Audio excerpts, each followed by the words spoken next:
ಈಗ ಇದು ನಮ್ಮ ನೀರು ನಮ್ಮ ಹಕ್ಕು ಈ ಹೋರಾಟ ನಾವು ಎದಕ್ ಮಾಡತ್ತೀವಿ? ಇದಕ್ಕೆ ಬರೇ ಹಿಡ್ಕಲ್ ಜಲಾಶಯ ಒಂದು ನೀರು ಸರಬರಾಜು ಮಾಡೋದು ಏನು ಧಾರವಾಡದ ಕೈಗಾರಿಕೆ ಪ್ರದೇಶ ಇದು ಒಂದೇ ವಿಷಯ ಅಲ್ಲ. ಇವತ್ತು ಬಹಳ ವರ್ಷದಿಂದ ಬೆಳಗಾವಿಗೆ ನಾನು ನೇರವಾಗಿ ಮಾತಾಡ್ತೇನೆ. ಹುಬ್ಬಳ್ಳಿ ಧಾರವಾಡದ ಅವ್ರ ಸಂಬಂಧ ನಮಗೆ ಮಲತಾಯಿ ಧೋರಣೆ ಹಾಕೋತ ಬಂದೈತಿ. ಇದ್ರೊಳಗ ನಮ್ಮ ಜಿಲ್ಲೆಯ ರಾಜಕಾರಣಿಗಳು ಇರ್ಬೋದು, ಹುಬ್ಬಳ್ಳಿ ಧಾರವಾಡ ರಾಜಕಾರಣಿಗಳು ಇರ್ಬೋದು. ಎಂಡ್ ರಿಸಲ್ಟ್ ಏನಂದ್ರೆ ಬೆಳಗಾವಿನಾಗಿರುವಂತ ಉದ್ಯಮಿಗಳಿಗೆ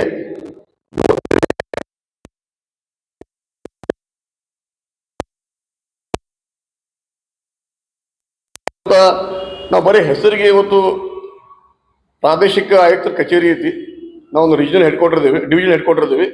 ಎಲ್ಲ ಮೇಜರ್ ಆಫೀಸಸ್ನ ಹುಬ್ಳಿ ಧಾರವಾಡಬೇಕು. ಈ ಕಳೆದ ಒಂದು 4-5 ವರ್ಷನಾಗ ಕೈಗಾರಿಕೆಗಳು ಸಂಬಂಧಪಟ್ಟಂಗ, ಉದ್ಯೋಗ ಅವಕಾಶಗಳು ಸಂಬಂಧಪಟ್ಟಂಗ, ಯುವ ಉದ್ಯಮಿಗಳು ಸಂಬಂಧಪಟ್ಟಂಗ ಬೆಳಗಾವಿಗೆ ಬರುವಂತ ಹಲವಾರು ಯೋಜನೆಗಳು ಹುಬ್ಳಿ ಧಾರವಾಡದವ್ರು ಕಸ್ಕೊಂಡಾರ. ನಾ ನೇರವಾಗಿ ಆರೋಪ ಮಾಡ್ತೇನೆ, ನನಗೆ ಅದ್ರ ಬಗ್ಗೆ ಹೆದರಿಕಿಲ್ಲ.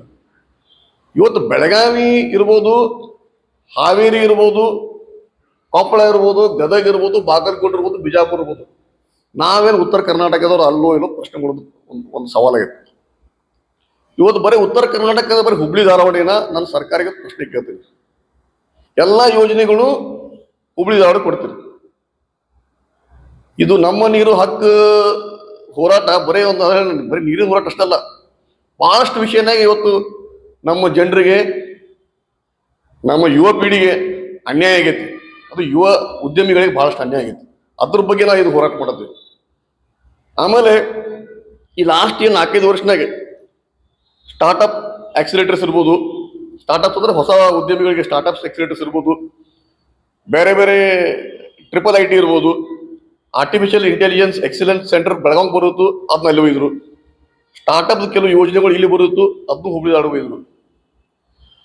ಈಗ ಹೆಂಗಾಗೈತಂದ್ರ ನಮ್ಗೆ ಏನ್ರ ಬೇಕಾದ್ರೆ ನಾವು ಹುಬ್ಳಿ ಧಾರವಾಡ ಹೋಗ್ಬೇಕು. ಹೆಂಗ್ ಮೊದಲು ಯುರೋಪಿಯನ್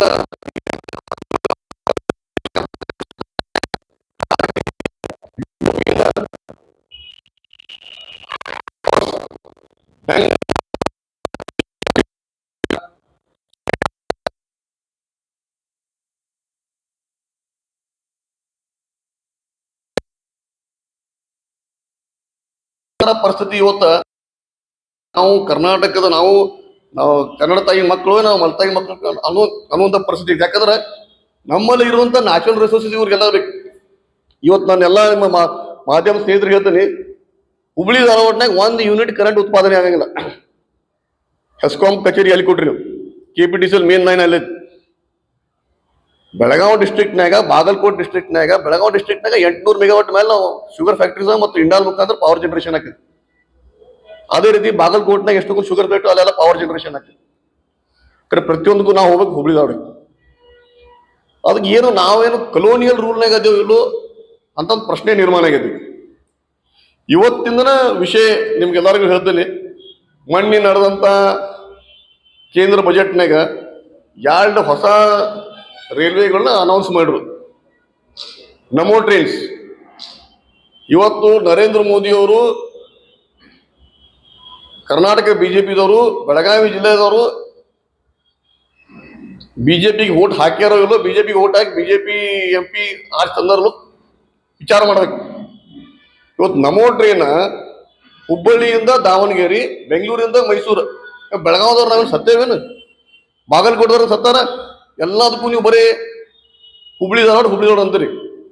ಆಮೇಲೆ ವಂದೇ ಭಾರತ ಟ್ರೈನ್ ವಿಷಯನಾಗ ಎಷ್ಟು ಸಲ ಬೆಳಗಾವಿ ಮುಖಾಂತರ ಎಷ್ಟು ಸಂಘಟನೆಗಳು ಇದು ಎಲ್ಲಾ ವಿಷಯನ ಬರೀ ಪಾಪ ಈರಣ್ಣ ಕಡಾಡಿ ಸರ್ ಒಬ್ಬರ ನಮ್ಗೆ ಹೆಲ್ಪ್ ಮಾಡ್ರಿ. ಸೋಮಣ್ಣ ಅವ್ರಿಗೆ ವಿ ಸೋಮಣ್ಣ ಸಾಹೇಬ್ರು ಹೋಗಿ ಭೇಟಿಯಾದಾಗ ಅವರು ಹೆಲ್ಪ್ ಮಾಡಕ್ ರೆಡಿ ಇರ್ತಾರೆ. ಲಾಸ್ಟ್ಗೆ ಹುಬ್ಳಿ ಧಾರವಾಡ ಬೆಳಗಾವಿ ಪಾಲಿಟಿಕ್ಸ್ ನೋಡ್ಕೊಂಡು ಅವ್ರ ಕೈ ಮುಗಿದ್ರು. ಇವತ್ತು ಹುಬ್ಬಳ್ಳಿಯಿಂದ ಬೆಂಗಳೂರು ತಕ ಒಂದೇ ಭಾರತ್ ಟ್ರೈನ್ ಐತಿ. ಅದು ಬೆಳಗಾವಂತಾಗ ಮಾಡೋದು ನಾವು ಭಾಳ ಸಲ ಮನವಿ ಮಾಡಿಕೊಂಡು ಅವಾಗ ಏನಂದ್ರಿ ತಾಂತ್ರಿಕ ಸಮಸ್ಯೆಗಳು ಅಂದ್ರೆ ಈಗ ಪುನಾದಿಂದ ಹುಬ್ಳಿಯಿಂದ ಪುನಃ ಟ್ರೈನ್ ಸ್ಟಾರ್ಟ್ ಮಾಡ್ರಿ ರೂಟ್ ಒಂದೇ ಐತಿ ಈಗ ತಾಂತ್ರಿಕ ಸಮಸ್ಯೆ ಬರಲಿಲ್ಲ ಅದಕ್ಕೆ ಈ ಥರ ಬಹಳಷ್ಟು ವಿಷಯಗಳನ್ಯಾಗ ನಮ್ಮ ಜಿಲ್ಲೆಗೆ ಅನ್ಯಾಯ ಆಗೋ ಕಾರಣಕ್ಕೆ ಇವತ್ತು ಜನ ರೊಚ್ಚಿಗೆ ಅದಾರೆ ಇದು ಬರೀ ಒಂದು ನೀರಿನ ವಿಷಯ ಅಷ್ಟೇ ಅಲ್ಲ ಆಮೇಲೆ ಈಗ KIDBದವರು ಏನಂತಾರ ಇಲ್ಲ ಇದು Bengaluru Mumbai industrial corridor BMIC ಆ ನಿಟ್ಟಿನಲ್ಲಿ ಆ ಒಂದು ಪ್ರಾಜೆಕ್ಟ್ನಾಗ ಧಾರವಾಡ ನೋಡ್ ಅಂತಾರ ಹುಬ್ಳಿ ಧಾರವಾಡ ಬೆಳಗಾಂ ನೋಡ್ ಈ ನೋಡ್ ಸಂಬಂಧ ನಾವು ಇದು ಅಲ್ಲಿ ಇಂಡಸ್ಟ್ರಿಯಲ್ ಕಾರಿಡಾರ್ ಸೆಟಪ್ ಮಾಡತ್ತೀವಿ ಅದಕ್ಕೆ ನಮ್ಗೆ ನೀರು ಬೇಕಂತಾರ ನೀವು ಬೆಳಗಾವ್ ತಗೊಂಡ್ರೆ ಕಾರಿಡಾರ್ನಾಗ ಬೆಳಗಾವ್ಗೆ ಏನು ಕೊಡತ್ತೀರಿ ಏನು ಕೊಡತ್ತಿಲ್ಲ ಆಮೇಲೆ ಈಗ ಹೋರಾಟ ಚಲೋದ ಕೂಡಲೇ ಈಗೇನು ಚಲೋ ಮಾಡ್ಯಾರ ಇಲ್ಲ ಇದರಿಂದ ನಾವು ಗೋಕಾಕ ನಿಸರ್ಗಿ ಹಿಂಗ್ ಸುತ್ತ ಹಾಕಿ ನಾವು ನೀರು ತಂದು ನಾವು ಕಿತ್ತೂರು ಇಂಡಸ್ಟ್ರಿಯಲ್ ಎಸ್ಟೇಟ್ ಕೊಡ್ತೇವೆ ಕಿತ್ತೂರು ಇಂಡಸ್ಟ್ರಿಯಲ್ ಎಸ್ಟೇಟ್ ಕೊಡ್ಬೇಕಂದ್ರೆ ನೀವು ಡೈರೆಕ್ಟ್ಲಿ MK ಹುಬ್ಳಿಯಿಂದ ತಗೋರಿಲ್ಲ ನೀವು ಸುತ್ತ ಹಾಕಿ ತಗೋತೀರಿ ಅಂದ್ರೆ ಇದು ಬರೇ ಒಂದು ನೆವ ನಾವು ಗಪ್ ಕೊಂಡಿರ್ಬೇಕಂತ ಆಮೇಲೆ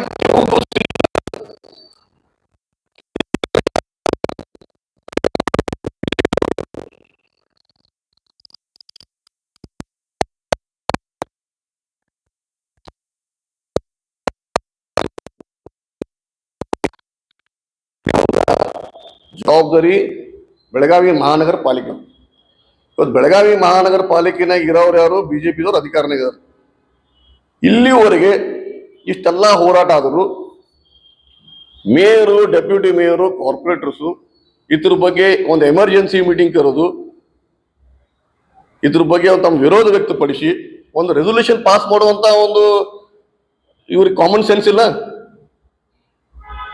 ಅದು ಇದಕ್ಕೂ ಇವ್ರ ಮ್ಯಾಲಿನವ್ರ ಮಾತು ಕೇಳಿ ನಾವು ಮುಂದಿನ ಸಲ ಟಿಕೆಟ್ ಕೊಡ್ತಿರೋ ಇಲ್ಲೋ ನಾವು ಇದಕ್ಕೆ ಹೋರಾಟ ಮಾಡೋದು ಮಾಡುವಂತ ಒಂದು ಪರಿಸ್ಥಿತಿ ನಿರ್ಮಾಣ ಆಗೈತಿ ಅದಕ್ಕೆ ಮಹಾನಗರ ಪಾಲಿಕೆ ಸಂಪೂರ್ಣವಾಗಿ ಫೇಲ್ ಆಗೈತಿ ಪ್ರತಿಯೊಂದು ವಿಷಯನಾಗೂ ಅವರು ಫೇಲಿಯರ್ ಐತಿ ಇದು ಬೆಳಗಾವಿ ಜನರ ಹಿತ ಕಾಪಾಡೋ ಬದಲು ಇವತ್ತು ಅವರು ಗಪ್ ಕುಂತ ಅದಕ್ಕೆ ತಕ್ಷಣ ಬೆಳಗಾವಿಯ ಮೇಯರು ಡೆಪ್ಯೂಟಿ ಮೇಯರು ಮತ್ತು ಕಾರ್ಪೊರೇಟರ್ಸು ಅದ್ರ ಬಗ್ಗೆ ವಿರೋಧ ವ್ಯಕ್ತಪಡಿಸಿ ಒಂದು ಠರಾವ್ ಪಾಸ್ ಮಾಡಬೇಕು ಮತ್ತು ಅವ್ರು ಹೋಗಿ ರಾಜ್ಯ ಸರ್ಕಾರಕ್ಕೆ ಭೇಟಿಯಾಗಿ ಇದ್ರ ಬಗ್ಗೆ ತಮ್ಮದು ಒಂದು ವಿರೋಧ ವ್ಯಕ್ತಪಡಿಸೋ ಕೆಲಸ ಮಾಡಬೇಕು ಇದಲ್ಲದೆ ಇವತ್ತು ನೋಡಿ ಧಾರವಾಡದವರು ಹಿಂಗ್ ಸುತ್ತ ಹಿಡ್ಕಲ್ ಡ್ಯಾಮ್ ನೀರ್ ಮೇಲೆ ಕಣ್ಣಾಕ್ತಾರೆ ನಮ್ಮ ಮಂದಿ ನಮ್ಗೆ ಏನ್ ದರಿತನ ಬಂದಿದ್ದು ನಂಗೆ ಅರ್ಥ ಆಗ್ತಾ ಇಲ್ಲ ಇವತ್ತು ನಮ್ಮ ಬೆಳಗಾವಿ ನಗರಕ್ಕೆ ತಿಲಾರಿನಾಗಿರುವಂತ ನೀರು ತಿಲಾರಿ ಜಲಾಶಯನಾಗ ಇರುವಂತ ನೀರು ಅಲ್ಲಿರುವಂತ ಏನ್ ಅದಕ್ಕೆ ತಿಲಾರಿ ರಿವರ್ ಬೇಸಿನ್ ಅಂತಾರ ಅಂದ್ರ ನದಿ ಪ್ರದೇಶ ಸುತ್ತಮುತ್ತಲು ಏನು ಪ್ರದೇಶ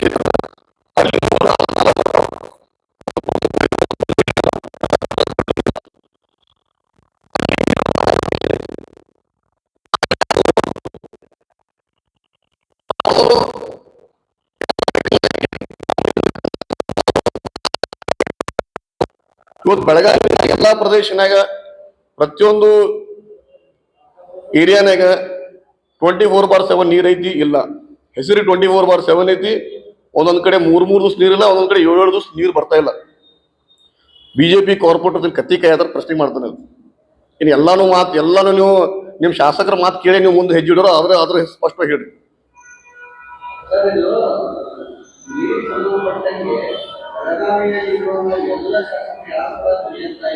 ಇಲ್ಲ ಸರ್ ಇದ್ರ ಬಗ್ಗೆ ನಾನು ನೋಡ್ರಿ ನಾನು ಸ್ವತಃ ಹೋಗಿ ರಾಜು ಸೇಠ್ ಅವ್ರಿಗೆ ನಾನು ಮನವಿ ಮಾಡಿಕೊಂಡಿದ್ದೆ ಅವ್ರ ಅದ್ರ ಬಗ್ಗೆ ಧ್ವನಿ ಎತ್ತಾರ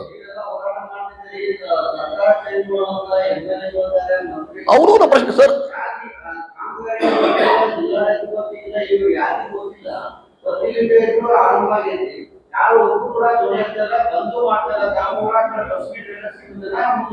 ಸರ್ ನಮ್ಮ ಹೋರಾಟ ಮುಂದೂ ಸೀಮಿತ ಇಲ್ಲಿ ಕೇಳ್ರಿ ಸರ್ ನಾವು ರಿಸರ್ಚ್ ಮಾಡ್ಕೊಂಡು ಟೆಕ್ನಿಕಲಿ ಎಲ್ಲಿ ಮೂಗ್ ಹಿಡಿಬಹುದು ಅದನ್ನ ನೋಡ್ಕೊಂಡು ಹೋರಾಟ ಮಾಡ್ತೀವಿ ಸುಳ್ಳ ಬೀದಿಗಳು ಬರೀ ಒಂದ್ 2 ದಿವಸ ನಾವು ಧಿಕ್ಕಾರ ಅಂದ್ರೆ ಈ ಹೋರಾಟಕ್ಕೆ ಯಾವ್ದು ಫಲ ಸಿಗಂಗಿಲ್ಲ ಅಲೋಕೇಶನ್ ಇಂಡಸ್ಟ್ರಿಯಲ್ ಅಲೋಕೇಶನ್ ಎಷ್ಟೈತಿ ಈಗ ಒಂದ್ ಮಾತು ಹೇಳ್ರಿ ನನಗೆ ಇವ್ರು ಆಗಲೇ ಸುಜಿತ್ ಮುಳುಗುಂದವ್ರು ಏನ್ ಹೇಳ್ರಲ್ಲ ಅದು 2013 ಕೃಷ್ಣಾ ವಾಟರ್ ಡಿಸ್ಪ್ಯೂಟ್ ಟ್ರಿಬ್ಯುನಲ್ದವರು ಒಂದು ಆರ್ಡರ್ ಮಾಡ್ರಿ ಆ ಆರ್ಡರ್ ಪ್ರಕಾರ ಪೂರಾ ಕೃಷ್ಣಾ ಬೇಸಿನ್ನಾಗ ಅಲೋಕೇಶನ್ ಆದ್ರಿ ಅದ್ರ ಏನಂದ್ರ ಪೂರಾ ಕೃಷ್ಣಾ ಬೇಸಿನ್ ಎಲ್ಲಿ ಮಂತ್ರಿ ಅತನಿ ನಮ್ಮ ಕರ್ನಾಟಕದ ಪಶ್ಚಿಮ ಭಾಗದ ಗಡಿ ಹಿಡಿದು ಪೂರ್ವ ಭಾಗದಕ ಅದ್ರ ಮತ್ತೆ UKP ಬರ್ತೈತಿ ಮತ್ತೆ ತಳಗ ಬರ್ತೈತಿ.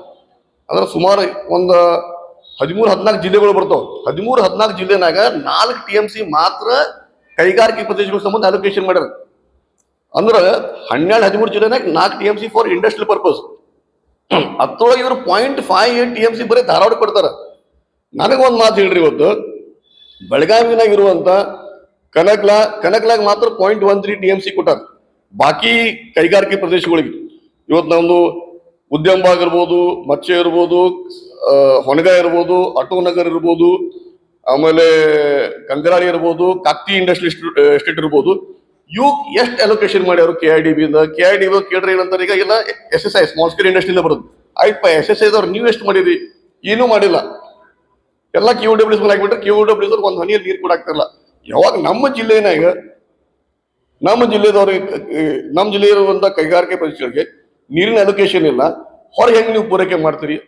ಇನ್ನೊಂದು ಕಡೆ ನಮ್ಮ ಸಿಟಿ ಮತ್ತು ನಮ್ಮ ಸುತ್ತಮುತ್ತ ಹಳ್ಳಿಗಳಿಗೆ ಇವತ್ತು ಕಂಟಿನ್ಯೂಸ್ಲಿ ನೀರು ಸಪ್ಲೈ ಇಲ್ಲ. ಹಿಂಗಾಗಿ ಇದ್ರ ಬಗ್ಗೆ ಅನ್ಯಾಯ ಆಗತ್ತೆ. ಇವತ್ತು ಏನು ನಾವು ಡಿಮಾಂಡ್ ಅಂದ್ರೆ, ತಕ್ಷಣ ಮೇಯರ್ ಮತ್ತು ಡೆಪ್ಯೂಟಿ ಮೇಯರು ಮತ್ತು ಕಾರ್ಪೊರೇಟರ್ಸು ಇದ್ರ ಬಗ್ಗೆ ಒಂದು ಅರ್ಜೆಂಟ್ ಮೀಟಿಂಗ್ ಕರಿಬೇಕು. ಯಾಕಂದ್ರೆ ಅವರು ಎಲೆಕ್ಟೆಡ್ ರಿಪ್ರೆಸೆಂಟೇಟಿವ್, ಪ್ರಥಮವಾಗಿ ಅವ್ರ ಜವಾಬ್ದಾರಿ. ಅದ್ರ ಜೊತೆಗೆ ಇರುವಂತ ಶಾಸಕರು ಇದ್ರ ಬಗ್ಗೆ ಒಂದು ಮೀಟಿಂಗ್ ಕರೆದು ಇದ್ರ ಬಗ್ಗೆ ಒಂದು ಥರಾವ್ ಪಾಸ್ ಮಾಡಬೇಕು. ಬರೀ ಹಿಡಕಲ್ ಜಲಾಶಯ ಅಷ್ಟಲ್ಲ, ತಿಲಾರಿನಾಗಿಂದ ಬರುವಂತ ಅಲೋಕೇಶನ್ ನಮಗೆ ಬರಬೇಕು.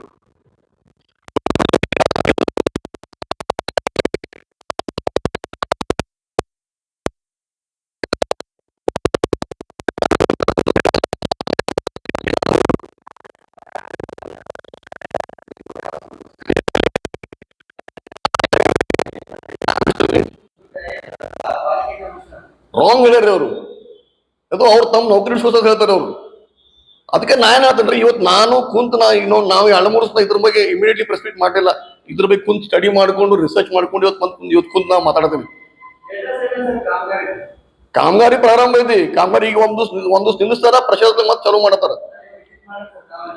ನಾವ್ ಹಂಗ ಹೋಗಿ ಬಂದ್ರೆ ಅಕ್ತಂಗರ ಕಡೆ ಅಲ್ಲಿ ಹೋದಾಗ ನಮ್ಗೆ ಏನ್ ಹೇಳ್ರು ಅವ್ರ, ಇದು ಅಕ್ತಂಗರ ಹಾಳು ಸಂಬಂಧ ಆ ಊರ್ ಸಂಬಂಧ ನೀರ್ ಸಪ್ಲೈ ಮಾಡೋದು ಪೈಪ್ಲೈನ್ ಅಂದ್ರಿ. ಆಮೇಲೆ ನಾವ್ ವಿಚಾರ ಮಾಡಿದಾಗ ಅಷ್ಟು ಜನಸಂಖ್ಯೆನೇ ಇಲ್ಲ ಅಕ್ತಂಗರ ಊರಾಗ. ಅದಕ್ಕೆ ಇದ್ರ ಬಗ್ಗೆ ಜಾಗೃತಿನೂ ಮೂಡ್ಸತ್ತೇವಿ. ಆಮೇಲೆ ಈಗ ನೀವಂದ್ರೆ ಅಲೋಕೇಶನ್ ಬೇರೆ, ಆಮೇಲೆ ಕನ್ಸಂಪ್ಷನ್ ಬೇರೆ ಆಗೈತ್ರಿ. ಈಗ ಉದಾಹರಣೆಗೆ ಕೈಗಾರಿಕೆ ಪ್ರದೇಶನಾಗ 100 TMC ನೀರು ಕೊಟ್ರ ಅದ್ರ ಯುಟಿಲೈಸೇಷನ್ ಎಷ್ಟಾಗತ್ರಿ? 2.5 TMC ಆಕೈತಿ. ನೀವು ರೆಸಿಡೆನ್ಷಿಯಲ್ 100 TMC ಕೊಟ್ರ 20 TMC ಯುಟಿಲೈಸೇಷನ್ ಅಂದ್ರೆ ಅದನ್ನ ನಾವು ಯೂಸ್ ಮಾಡ್ಕೋತೀವಿ. ಈಗ ನಾವು ನೀರು ಕುಡಿತೀವಿ, ನಾವು ಗಾರ್ಡನಿಂಗ್ ಮಾಡ್ತೇವೆ, ಅದು ಗಾರ್ಡನ್ ಹೋಗ್ತೈತಿ, ನೀರು ನಮ್ಮ ಮೈಯಾಗಿರ್ತೈತಿ. ಹಾಗಾಗಿ ರೆಸಿಡೆನ್ಷಿಯಲ್ ಪರ್ಪಸ್ ಇಟ್ ಇಸ್ 20%. ನೀರಾವರಿ ಇದ್ದಲೇ 100% ಯುಟಿಲೈಸೇಷನ್ ಆಗ್ತದೆ. ಖರೆ ಕೈಗಾರಿಕೆ ಪ್ರದೇಶನಾಗ 2.5% ಮಾತ್ರ ಆಗ್ತದೆ. ಇವ್ರ ಅಲೋಕೇಶನ್ ಆಮೇಲೆ ಇವ್ರ ಆರ್ಡರ್ ಆಗಿದ್ದು 2013ರಲ್ಲಿ. ನಾವೇನ್ ಪ್ರಶ್ನೆ ಮಾಡ್ತೀವಿ, 2013 ಆರ್ಡರ್ ಆಗೈತಲ್ಲ ಅವಾಗಿಂದ ಅದ್ರ ಇನ್ನೊಂದು ವರ್ಡ್ ಸ್ಪಷ್ಟವಾಗಿ ಬರ್ದಾರೆ. ಇನ್ಮೇಲೆ ಕರ್ನಾಟಕದ ಕೃಷ್ಣಾ ಬೇಸಿನಿಂದ ಜಾಸ್ತಿ ನೀರು ಸಿಗಂಗಿಲ್ಲ. ಇದ್ದಂತ ನೀರ್ನಾಗ ನೀವು ಒಮ್ಮೆ ಕೈಗಾರಿಕೆ ನೀರಾವರಿಗೆ ಕುಡಿಯೋ ನೀರಿಗೆ ನೀವು ಅಡ್ಜಸ್ಟ್ ಮಾಡ್ಬೇಕಂತಾರ. ಅಂದ್ರ ಈಗಾಗಲೇ ನಮಗೆ ಎಕ್ಸ್ಟ್ರಾ ನೀರಂಕ ಬರಂಗಿಲ್ಲ, ಇದ್ದಿದ್ದ ನೀರ್ನಾಗ ನಾವು ಪಡೆದಾಡ್ಬೇಕು. ಅದಕ್ಕೆ ಇಂಥ ಸಿಚುವೇಶನ್ನಾಗ ಇವರು ಪ್ರೆಸೆಂಟ್ ವಾಟರ್ ರಿಕ್ವೈರ್ಮೆಂಟ್ ಈಗ ನೋಡ್ರಿ, ಈಗ ರೀಸೆಂಟ್ಲಿ ಜನಸಂಖ್ಯೆ ಜಾಸ್ತಿ ಆಗೈತಿ. ಆಮೇಲೆ ಇವನ್ ಕೇಂದ್ರ ಸರ್ಕಾರದ ಏನು ಪ್ರತಿಯೊಂದು ಹಳ್ಳಿಗೆ ನೀರಿನ ವಾಟರ್ ಸಪ್ಲೈ ಮಾಡ್ಬೇಕಾದ ಯೋಜನೆ ಐತಿ, ಅದು ಬಹಳ ಆಗೈತಿ. ಅದರಿಂದ ನೀರಿನ ಡಿಮಾಂಡ್ ಜಾಸ್ತಿ ಆಗೈತಿ. ಅದಕ್ಕೆ ನಾವೇನ್ ಡಿಮಾಂಡ್ ಮಾಡ್ತೀವಿ ಅಂದ್ರೆ, ವಾಟರ್ ಅಲೋಕೇಶನ್ ಇನ್ನೊಮ್ಮೆ ಸ್ಟಡಿ ಮಾಡಿ ಏನ್ ರಿಕ್ವೈರ್ಮೆಂಟ್ ಇದೆ. ಬರೀ ಈಗಿನ ಅಷ್ಟೇ ಅಲ್ರಿ, ಇನ್ನೊಂದು ನೆಕ್ಸ್ಟ್ 15-20 ವರ್ಷದ ಅಲೋಕೇಶನ್ ಸ್ಟಡಿ ಆಗ್ಬೇಕು. ಬರೀ ಪ್ರೆಸೆಂಟ್ ಇದೆ ಅಷ್ಟಲ್ಲ, ಅದನ್ನ ಸ್ಟಡಿ ಮಾಡಿಕೊಂಡು ಆಮೇಲೆ ಇದ್ರ ಬಗ್ಗೆ ಇದು ಮಾಡ್ರಿ. ಆಮೇಲೆ ನಮ್ಮಲ್ಲಿ ಇರುವಂತ ಕೈಗಾರಿಕೆ ಪ್ರದೇಶಗಳಿಗೂ ನೀವು ನೀರು ಕೊಡಬೇಕು. ನಮ್ಮಲ್ಲೇನು ಎಕ್ಸ್ಟ್ರಾ ಏನ್ರಿ ಉಳಿದ್ರೆ ಅದನ್ನ ಆಮೇಲೆ ಹೊರಗೆ ಕೊಡ್ಬೇಕಂತ ನಮ್ಮ ಡಿಮಾಂಡ್. ಆಮೇಲೆ ತಿಲಾರಿ ನೀರ್ ಮೇಲೂ ನಮ್ಮ ಹಕ್ಕೈತಿ. ಅದ್ರ ಬಗ್ಗೆ ಮಹಾನಗರ ಪಾಲಿಕೆ ಮತ್ತು ಶಾಸಕರು ಅದ್ರ ಬಗ್ಗೆನೂ ಹೋರಾಟ ಮಾಡಿ ತಿಲಾರಿಯಿಂದ ನೀರು ಬಂದ್ರೆ ಅದು ರಾಕಸ್ಕೋಪ್ ನೀರು ತುಂಬತೈತಿ. ನಮಗೆ ಏನು ಬೇಸಿಗೆ ಟೈಮ್ನಾಗ ನಮ್ಮ ನೀರಿನ ಸಮಸ್ಯೆ ಆಗಂಗಿಲ್ಲ. ಅದ್ರ ಬಗ್ಗೆ ಅವ್ರು ಪ್ರಯತ್ನ ಮಾಡ್ಬೇಕಂತ ನಮ್ಮ ಡಿಮಾಂಡ್ ಇದೆ.